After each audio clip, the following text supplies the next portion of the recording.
Well, let's get reaction now to the arrests of the suspects. We're joined by the IFP's Mkhuleko Hlengwa. Good evening, Mr. Hlengwa. It's a pleasure to have you with us tonight. How do you feel about these arrests? Well, we must welcome them, Cathy. It's long overdue, given the fact that the Zondo Commission has been part of the South African body politic now for the longest of time and has actually cost us millions and millions of rands without any of the revelations gaining traction insofar as prosecutions or arrests is concerned. And it was therefore going to now become wasteful expenditure for the Zondo Commission to continue being in existence if none of its revelations were actually taken up by the law enforcement agencies. And so we believe that this is a step in the right direction to bring full circle a closure to the state capture chapter. And work of the Hawks in this regard must be commended, and we believe that the cooperation which is now with the Hawks and the Commission to make sure that the work of the Commission is not compromised moving forward in how they are collecting evidence is a step in the right direction, because we ultimately believe that there has to be people behind bars. It cannot be a grand expose upon grand expose as if we are reading a tabloid. These are serious issues about taxpayer money which found itself in the wrong pockets, the failure to follow due process. It was just grand looting and corruption, and so it is important that there's consequences for the kind of things that we have seen prevail and emerge out of the Zondo Commission. Of course, some are reading this as an end to the era of impunity, especially for those who have been well connected to the levers of power. Would you go as far as saying that? Well, it's good to be optimistic, but you also have to be realistic that this is just arrest at this point in time. The taste of the pudding is in the eating. What is important now is an NPA that will be able to successfully prosecute these matters in court. And this is just the tip of the iceberg insofar as the revelations that have emerged at the Zondo Commission is concerned. But also at the same time, we must be mindful of the fact that the Zondo Commission is running parallel to other normal investigations within the law enforcement agencies, which themselves have not inspired any confidence that they are moving with the necessary speed.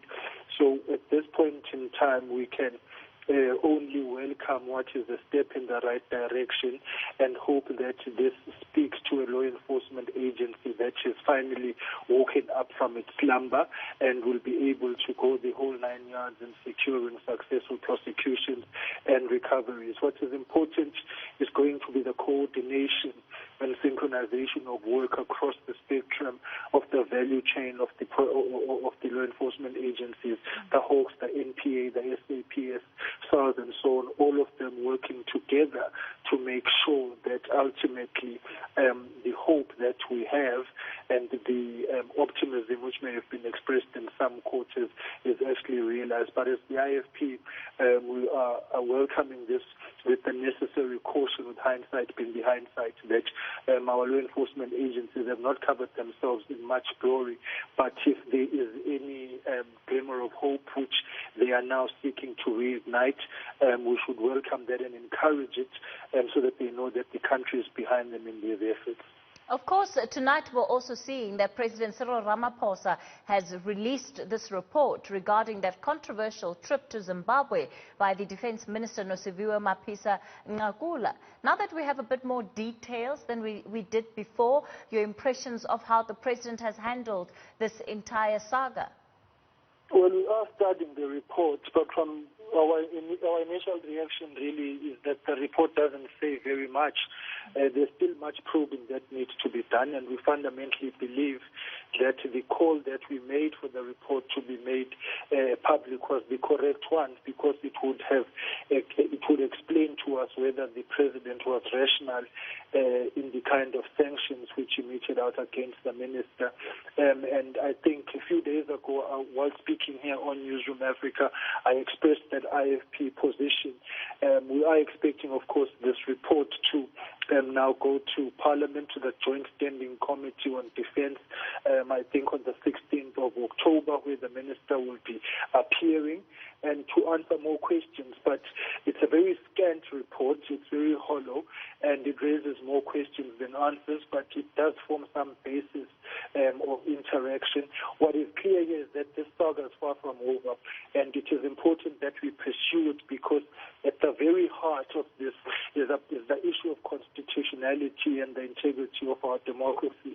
And the ANC obviously had failed outright here to separate party and state, and so we need to re-entrench that fundamental constitutional imperative by making sure that the right consequence management is meted out. The Minister, in our view, was not a lone ranger in this decision or granting of this lift, and she, therefore, while she also has to face the music herself, she must not be the scapegoat for others who are actually party to this decision. And we have maintained that the President himself is in the dock on the basis that he authorized the minister's trip, and he was also party to the ANC-NEC decision to send a delegation. The synchronization of those two trips cannot be understated. It speaks to a grand plan which was orchestrated to make sure that that lift actually happens. In our view, more investigation needs to be done, and the Minister will have some tough questions to answer to when she appears before Parliament.